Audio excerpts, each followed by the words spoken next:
الله الرحمن الرحيم. نويت صوم غد النداء فرض رمضان هذه السنة لله تعالى. نويت صوم غد النداء فرض رمضان هذه السنة لله تعالى. இந்த வருடத்து ரமலான் மாதத்து பரலான நோன்பை அதாவாக நாளை நோற்க நியத்து செய்கிறேன் அல்லாஹுக்காக.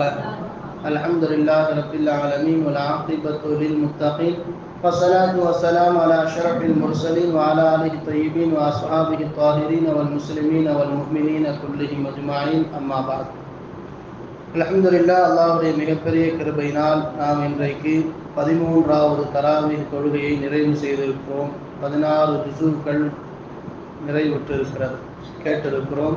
அல்லாஹு தஆலா மீதம் இருக்கக்கூடிய முழு குர்ஆனையும் கேட்டு முழுமையாக நின்று வணங்கி தொழக்கூடிய பாக்கியத்தை அல்லாஹ் நசீபாக்கி தந்தல் புரிவானாக.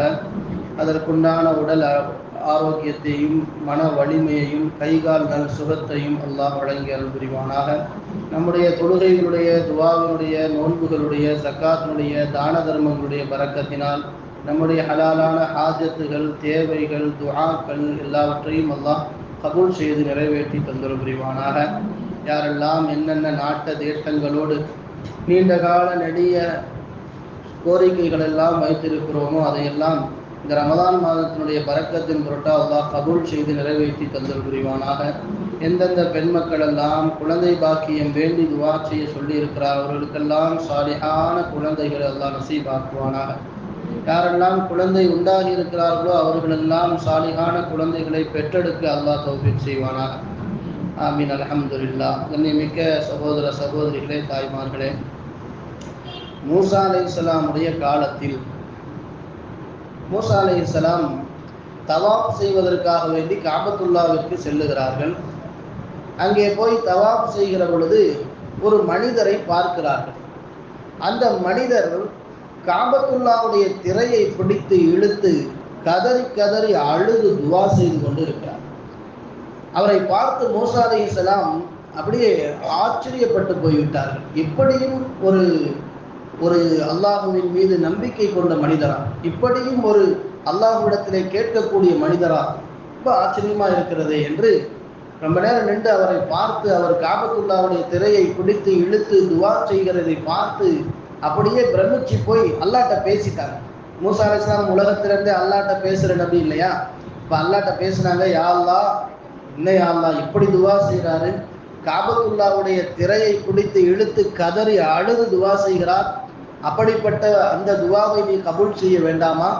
நான் மட்டும் அல்லாஹ்வா இருந்தா, அவங்க சொல்றாங்க, நான் மட்டும் அல்லாஹ்வாக இருந்தால் அவருடைய தேவையை உடனே நிறைவேற்றி இருப்பேனே யா அல்லாஹ், நீ அவருடைய தேவையை நிறைவேற்ற வேண்டாமா அப்படின்னு கேட்டாங்க.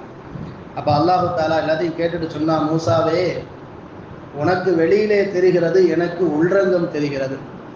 அவர் காபத்துல்லாவுடைய திரையை பிடிச்சு இழுத்து கதறி கதறி அழுது துவா செய்வதை தான் நீ பார்க்கிறாய். ஆனால் அவருடைய உள்ளமோ வெளியிலே கட்டி போட்டு இருக்கக்கூடிய அவருடைய ஆட்டு மந்தையில் இருக்கிறது. எங்க ஆட்டு மந்தை இருக்குமா, இல்லை கிளட்டிக்கிட்டு ஓடி போயிருமா?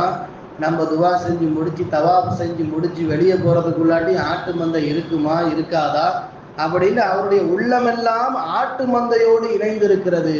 அவருடைய கையும் அவருடைய கண்ணும் கண்ணீரும் தான் காபாவுடைய திரையோடு இருக்கிறது. எனக்கு அந்த கண்ணீரும் கையும் காபாவுடைய திரையும் முக்கியம் அல்ல, உள்ளம்தான் எனக்கு முக்கியம் என்று அல்லாஹ் சொன்னான். அப்போ நாம் அல்லாஹ்விடத்துல இறைஞ்சுகிற பொழுது நம்முடைய உள்ளம் அல்லாஹ்வோடு தொடர்பிலே இருக்க வேண்டும். வெறும் கண்ணிலிருந்து கண்ணீர் தாரை தாரையாக வடிகிறது. நின்று தொழுகிறோம், தராவீஹ்லாம் தொழுகிறோம், எல்லாம் தொழுகிறோம். புது செருப்பு வாங்கிட்டு வந்திருக்கமே, வெளியே போட்டிருக்கமே, இருக்குமா இருக்காதா, யாரையாவது ஆட்டையை போட்டு போயிடுவாங்களா, அவர் வேற திட்டி தொலைவார, இன்னொரு செருப்பு வாங்கிக்கிறதுலாடியும் படாத பாடுபட வேண்டி இருக்குமே அப்படின்னு இங்கே தராவீஹ் தொழுகை நின்றுட்டு இருந்தோன்னு வச்சுங்க, மொத்தமும் வீணா போய். அப்ப என்ன செய்யணும்? தொழுகும் பொழுதும் சரி, இபாதத் செய்கிற பொழுதும் சரி, குறிப்பாக துவா செய்கிற பொழுது. ஏண்டா கண்மணி ரசூலுல்லாஹி ஸல்லல்லாஹு அலைஹி வஸல்லம் என்ன சொன்னாங்க? அத்துஆ முஹுல் இபாதா, துஆ இருக்கிறதே ஒரு வணக்கத்தின் தலை என்று சொன்னார்கள். எப்படி ஒரு மனிதனுக்கு கண் இல்லைன்னா குருடன் சொல்லுவாங்க, கை இல்லைண்டா கை கை நொண்டின்னு சொல்லுவாங்க, கால் இல்லைண்டா கால் நொண்டின்னு சொல்லுவாங்க, அல்லது காது இல்லைண்டா ஒரு காது அருந்திருக்கு அப்படின்னு காது அருந்தவன் சொல்லுவாங்க, மூக்கு கோணமானவன் சொல்லுவாங்க, பல்லு உடைக்கப்பட்டவன் சொல்லுவாங்க. இதெல்லாம் இந்த மாதிரி உறுப்பெல்லாம் இல்லைன்னா அந்த உறுப்போடு சேர்த்து சொல்லுவாங்க. ஆனால் தலை இல்லை என்றால் அவன் முண்டம் என்ற பெயர் வந்துடும் இல்லையா? அவன் தலை இல்லாத முண்டமாகி போயிட்டான், முடிஞ்சு போச்சு கதை. அப்ப தலை என்பது ஒரு மனிதனுக்கு எப்படி மிக மிக அவசியமோ அதே மாதிரி ஒவ்வொரு இபாதத்திற்கும் துஆ என்பது மிக அவசியம். ஒரு மனிதனுக்கு மிக இம்பார்ட்டன்டான விஷயம் தலை என்பதை போன்று இபாதத்துக்கு, தொழுகைக்கு, வணக்கத்திற்கு இம்பார்ட்டன்ட் துஆ தான். அந்த துஆவை செய்கிற பொழுது எப்படி இருக்கணும்? துஆ செஞ்சா மட்டும் பத்தாது, உள்ளம் அல்லாஹ்வோடு தொடர்பு கொண்டதாக இருக்க வேண்டும். அந்த உள்ள தொடர்பை நாம் அல்லாஹ்வோடு ஏற்படுத்துவதற்குண்டான முயற்சியை செய்ய வேண்டும்.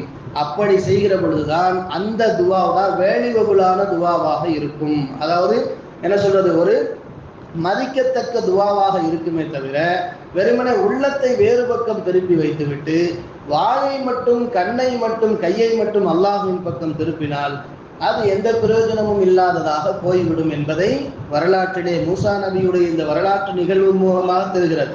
இன்னொரு வரலாற்று செய்தி உங்களுக்கு சொல்லுகிறேன். ஹஜ்ஜாஜ் இப்னு யூசுப் என்று ஒருவர் இருந்தார். அவர் ரொம்ப மோசமான ஆள். நிறைய நபிமார்களை எல்லாம், நிறைய சஹாபிகளை எல்லாம் கொண்டு இருக்காரு. ரொம்ப மோசமான ஆள் தான். சில நேரத்தில் மோசமான ஆளுக கூட சில நல்ல காரியங்கள் செய்வாங்க இல்லையா?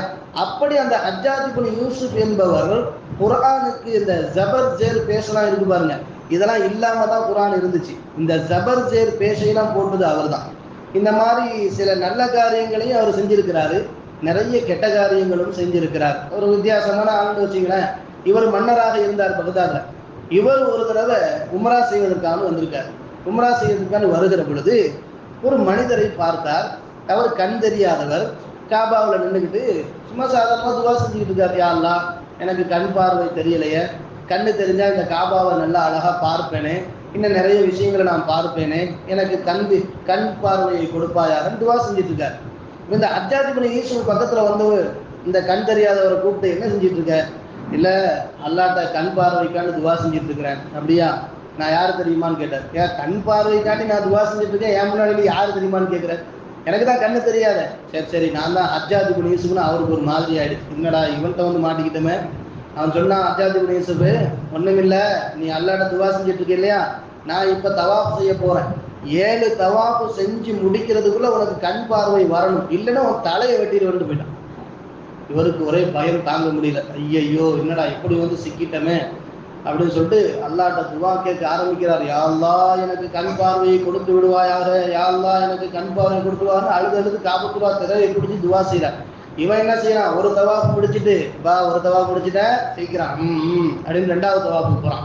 இப்ப 2வது தவாப்பு முடிச்சு 3வது தவாப்பு முடிச்சு வரும்பொழுதெல்லாம், என்னப்பா சீக்கிரமா கண் பார்வை வந்தாகணும், 4 தவாப்பு முடிஞ்சிருச்சு, நீ அடுத்து 5, 6, 7 3 தான் இருக்குது, கண் பார்வை வந்தே ஆகணும்னு சொல்லி மிரட்டிட்டு போறான். இவருக்கா பயம் தாங்க முடியல. யா அல்லாஹ், எனக்கு கண் பார்வையை கொடுக்கறதுக்கு முன்னாடி உயிர் பிச்சையை போடு, இல்லாட்டி சண்டாலம் தலையை வெட்டிடுவானே, எனக்கு உயிர் பிச்சையாவது கொடுன்னு அப்படி கதறி கேட்க ஆரம்பித்தார். 7 தவாப் அவன் முடிச்சு வரும் பொழுது அல்லாஹு தஆலா அவருக்கு கண் பார்வையை கொடுத்தான். வரலாற்று செய்தி, வரலாற்றிலே பதிவு செய்யப்பட்ட செய்தி அது. கண் பார்வையை கொடுத்து கண்ணை அல்லாஹு தஆலா தெரிய வைத்தான். அப்பா ஹஜ்ஜாஜ் இப்னு யூசுப் நின்ற உடனே பார்த்துட்டு, நீதான் அந்த சண்டாளனா, எனக்கு கண் பார்வை அல்லாஹ் கொடுத்துட்டான்பா அப்படிங்கும் பொழுது அவன் சொன்னானா, அதாவது நீ கேட்கறது எந்த இடம்? இது காபத்துல்லா, அல்லாஹ்வுடைய பைத்துல்லா, அல்லாஹ்வுடைய வீட்டுல அவனுடைய காபாவிற்கு முன்னால் நின்று கேட்கிறாய் என்றால் நிச்சயமாக கொடுப்பான் என்கிற நம்பிக்கை உன் உள்ளத்தில் வர வேண்டும். உன் உள்ளம் அல்லாஹ்வோடு தொடர்பில் இருக்க வேண்டும். அப்படி இருந்து கண்டிப்பா தருவாங்கிறத நீ உறுதி செய்து அல்லாஹ்கிட்ட கேட்கிற பொழுது நிச்சயமா அல்லாஹ் கொடுப்பான். அதுதான் ரொம்ப அசால்ட்டா என்னமோ கொடுப்பானா கொடுக்க மாட்டாங்கிற மாதிரி கேட்கிற.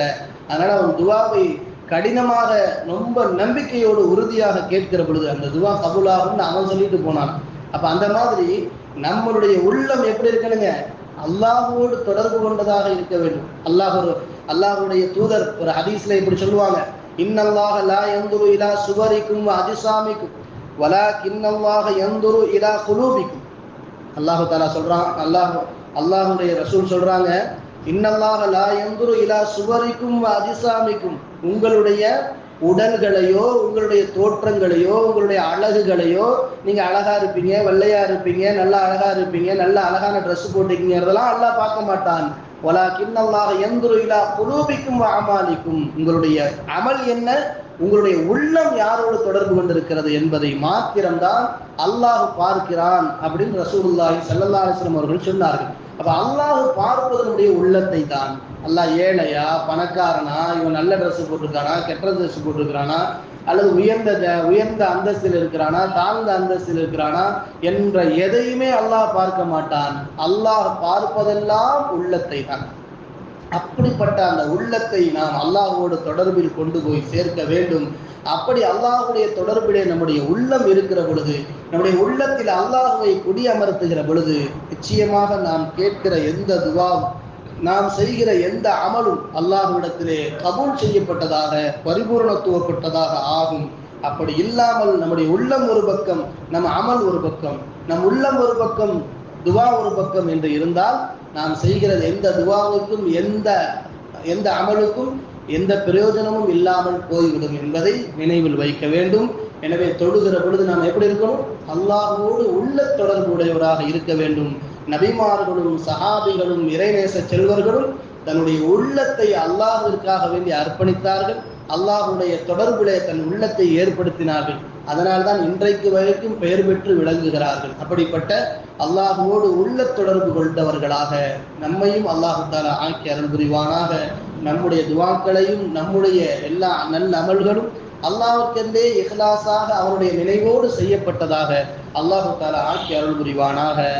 நம்முடைய எல்லா விதமான காரியங்களையும் அல்லாஹ் லேசாக்கி தந்தல் புரிவானாக. ரப்பனா தகப்பல் மின்னா ஸலாத்தனா வஸியாமனா வகியாமனா வருக்குஅனா வசுஜூதனா وتضرعنا وتخشعنا وتمم تقصير أعمالنا وتوفنا مع الأبرار ربنا وآتنا ما وعدتنا على رسلك ولا تخزنا يوم القيامة إنك لا تخلف الميعاد اللهم ربنا رب ارحمهما كما ربيانا صغيرا ربنا آتنا في الدنيا حسنة وفي الآخرة حسنة وقنا عذاب النار صل وسلم على رسولك سيدنا محمد وعلى آله وأصحابه وأهل بيته أجمعين والحمد لله رب العالمين صلى الله على محمد صلى الله